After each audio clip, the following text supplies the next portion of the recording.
বাংলাদেশের সাবেক প্রধানমন্ত্রী, তিনি আইসিইউতে আছেন, জীবন মৃত্যু সন্ধিক্ষণে আছেন। খালেদা জিয়ার যে অসুস্থতা, এটি সারা জাতিকেই অনেক বেশি আহত করেছে এবং নিবিড় তত্ত্বাবধানে আছেন তিনি। আমরা সকলেই এক্সপেক্ট করি যে দ্রুতই তিনি সুস্থ হয়ে সকলের মাঝে ফিরে আসবেন। আর তিনি ছিলেন আসলে ঐক্যের প্রতীক হিসেবে কাজ করেন। যে যত মতবিরোধী থাকুক না কেন, বেগম খালেদা জিয়া যখন সকলকে আহ্বান জানান, তখন সকলেই একমত হয়ে বিভিন্ন রাজনৈতিক ক্রাইসিস মোকাবেলার উদ্যোগ গ্রহণ করেন।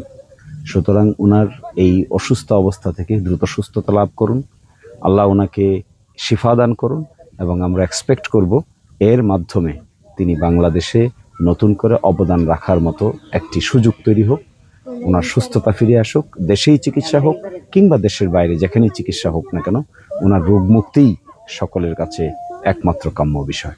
আমার জানা মতে আর কোনো মামলা নাই, আমি জানি না আর কোনো মামলা আছে কিনা, কিন্তু আমি মনে করি যদি অন্য কোনো কর্তৃপক্ষের কোনো বিষয় থাকে তাহলে সকলেই তাকে সহযোগিতা করা উচিত, যেন উনি দেশে আসতে পারেন এবং তিনি মায়ের সাথে সময় কাটাতে পারেন এবং তার মাকে নিবিড়ভাবে তত্ত্বাবধান করার সুযোগ তিনি পান।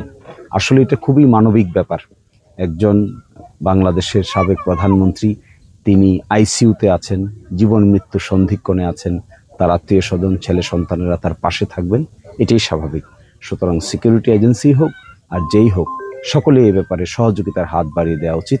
সরকারকেও সহযোগিতার হাত বাড়িয়ে দেওয়া উচিত, যেন কোনো ধরনের বাধা বিপত্তির কারণে তিনি দেশে আসতে পারছেন না, এটা যেন কেউ মনে না করে। এরকম একটা সহজ সরল পরিবেশ তৈরি করে দিয়ে তার মায়ের কাছে তাকে ফিরে আসতে দেওয়ার আমি ব্যক্তিগতভাবে আহ্বান জানাই।